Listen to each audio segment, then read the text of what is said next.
20h. Europe 1 Soir Week-end, Pierre de Villeneuve. 18h36 sur Europe 1 et après avoir reçu l'ambassadrice d'Israël en France, Alona Fischer-Kam, place au club politique d'Europe 1 Soir. Bonsoir William Tay. Bonsoir Pierre. Fondateur du think tank Le Millénaire. Bonsoir Frédéric Dabi. Bonsoir Pierre. Qui est donc le directeur général de l'opinion à l'IFOP. On va continuer un peu sur ce sujet parce que je reprenais le tweet de... On dit le X, mais enfin, oui. bon, comment vous voulez dire le X ? Le tweet d'Emmanuel Macron ce matin qui semblait inquiet. Je condamne avec la plus grande fermeté l'attaque sans précédent lancée par l'Iran contre Israël qui menace de déstabiliser la région. J'exprime ma solidarité avec le peuple israélien, l'attachement de la France à la sécurité d'Israël, nos partenaires, la stabilité régionale. La France travaille à la désescalade avec ses partenaires et appelle à la retenue. Alors si vous prenez un stabilo-boss, ou un crayon rouge comme j'ai à l'instant, regardez. Déstabiliser, stabilité régionale, désescalade et retenue. Il a peur, Emmanuel Macron ? Frédéric Dabi. Non, il est dans son rôle. Je trouve que son communiqué est plutôt en adéquation avec déjà ce que nous disent les Français à travers de très nombreuses enquêtes. Vous vous rappelez de l'enquête d'il y a 3 semaines de l'IFOP pour Elnet qui a été publiée par le JDD, où quand on interroge les Français sur la principale menace islamiste pour le monde, l'Iran arrive très nettement en tête. Je fais aussi référence à l'enquête faite pour le CRIF qui a été publiée dans la Tribune la semaine dernière, où on voit que il y a la France des réseaux sociaux, éruptive, minée par une obsession anti-israélienne, et il y a la France des sondages, de nos enquêtes représentatives, où tout le monde est interrogé à son poids, où la sympathie pour Israël reste forte, où Israël est vu comme un pays à l'avant-garde de la lutte contre le terrorisme islamiste, où l'objectif d'éradiquer le Hamas, donc un proxy, comme c'est le mot à la mode depuis quelques heures, que je connaissais sous un terme plus informatique qu'un terme plus diplomatique et politique. Et donc, une majorité très nette de Français considèrent que l'objectif d'éliminer, d'éradiquer le Hamas est un objectif légitime. Donc, oui, il est inquiet. Et puis, disons les choses, pour Israël, c'est la première fois depuis le 6 octobre 1973 qu'un pays attaque directement le sol israélien. Le 7 octobre, ce n'était pas un pays, c'était un mouvement terroriste. Donc c'est vrai que ce n'est pas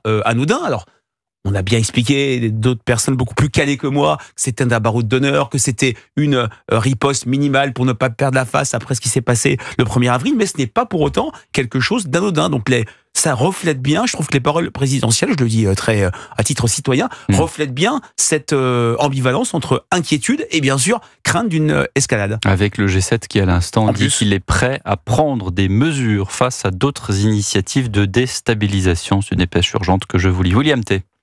Emmanuel Macron est dans son rôle, il est un peu tâtonné depuis le 7 octobre parce qu'il est dans une position qui est difficile, parce qu'il doit à la fois soutenir Israël, du fait qu'Israël a subi la plus grande menace depuis la Seconde Guerre mondiale et la plus grande tuerie de Juifs depuis la Seconde Guerre mondiale, mais dans le même temps, il doit continuer à maintenir la politique traditionnelle de la France et la politique traditionnelle de la France du monde arabe.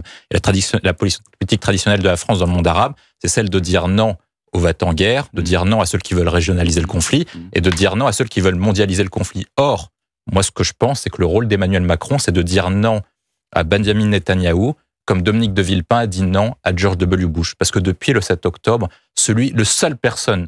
il y en a deux. Villepin a dit non à Netanyahou aussi, il l'a encore redit plusieurs fois. Et là, je pense qu'il faut le dire aussi. En tout cas, il faut que Macron le dise. Pourquoi ? Parce qu'il n'y a que 2 entités qui veulent régionaliser le conflit, voire mondialiser le conflit. C'est Benjamin Netanyahou et c'est le Hamas. Or, le Hamas n'est plus en capacité de le faire. Et lorsque vous prenez tous les éléments depuis le 7 octobre, je pense, c'est mon avis, que les Américains ont envoyé leur porte-avions à proximité d'Israël pour éviter une guerre entre Benjamin Netanyahou et l'Iran. Et depuis le début, Benjamin Netanyahou essaie d'impliquer l'Iran dans le conflit. Et quand vous regardez les déclarations du patron du Hezbollah, les déclarations des différents chefs et des différents patrons de la zone et de la puissance régionale qui est l'Iran, je ne vois à aucun moment une volonté et de l'Iran et du Hezbollah de vouloir régionaliser le conflit et d'avoir un conflit direct avec Israël.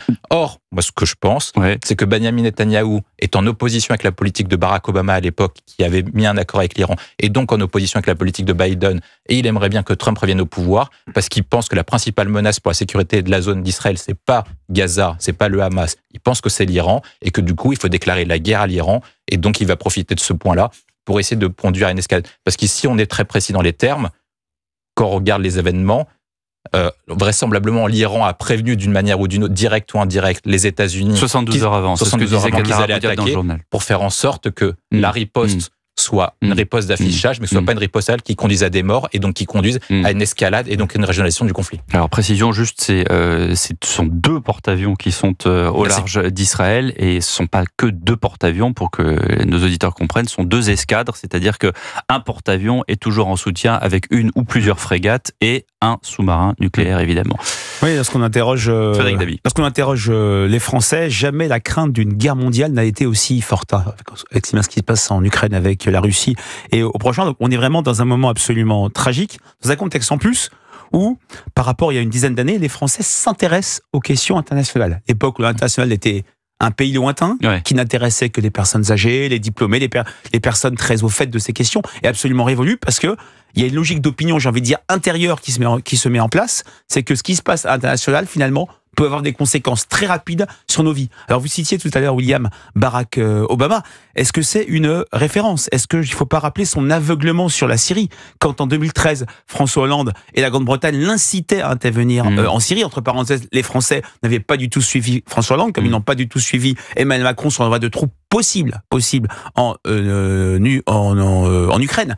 Si François Hollande avait été entendu, si Barack Obama s'était bougé, si je puis dire, n'aurait-on pas peut-être décimé Daesh dès le début et éviter ce qui s'est passé en novembre dans notre pays en 2015. Alors, je ne vais pas faire une uchronie, mais est-ce que c'est une référence, Barack Obama? Je partage complètement ce que vous dites sur les intérêts peut-être de Netanyahou, mais la différence, c'est que Netanyahou est contesté dans son propre pays. Aux prochaines élections, sans faire de pronostics, il joue extrêmement gros, notamment, et ça a été, vous avez interrogé Pierre, l'ambassadrice là-dessus, et ça a été dit dans vos émissions précédentes, sur les failles terribles de la sécurité israélienne le 7 octobre, et d'avoir laissé un peu, à l'instar de ce qui s'est passé, de la mauvaise surprise de la guerre du Kippour, ces hordes de terroristes avancés en Israël. Donc, Benyamin Netanyahou, le mettre au même niveau que l'Iran, c'est compliqué, car on est face, d'un côté, entre une démocratie et une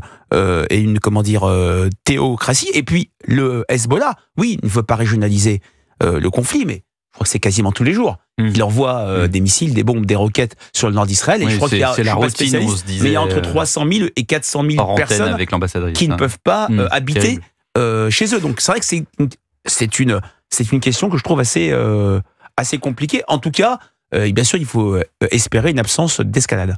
Moi, c'est pour ça que je vise Benyamin Netanyahou, parce que je différencie Israël de Benyamin Netanyahou. Et il ne s'agit pas de mettre la République islamique d'Iran, dont on espère que le régime des mollahs tombe, et il ne tombera pas comme ça, avec un régime démocratique, et la seule démocratie est notre seul allié dans la zone, enfin, notre seul allié fort. Parce que quand vous regardez la situation depuis le 7 octobre, Benyamin Netanyahou avait promis notamment d'avoir 3 objectifs de guerre. Éviter la régionalisation du conflit en protégeant Israël, donc éviter la multiplication des fronts, la libération des otages et la destruction du Hamas. Ça fait 6 mois qu'il n'arrive pas à détruire le Hamas. Imaginons qu'on parte en conflit avec l'Iran. Si par cas les États-Unis d'Amérique étaient la plus grande puissance militaire de l'histoire du monde, n'ont pas réussi à battre l'Afghanistan et l'Irak, vous pensez vraiment qu'on puisse battre l'Iran? C'est impossible. On ne battra pas l'Iran. Simplement parce que la géographie est spécifique et parce que l'armée iranienne n'est pas du tout la même que l'armée de l'Afghanistan. Et puis parce que c'est Armageddon. C'est le même cas qu'avec la Russie. Si on commence à tirer, les autres tirent, et puis c'est la fin du monde. Et puis vraisemblablement, il y a la Russie et la Chine qui rentrent en jeu.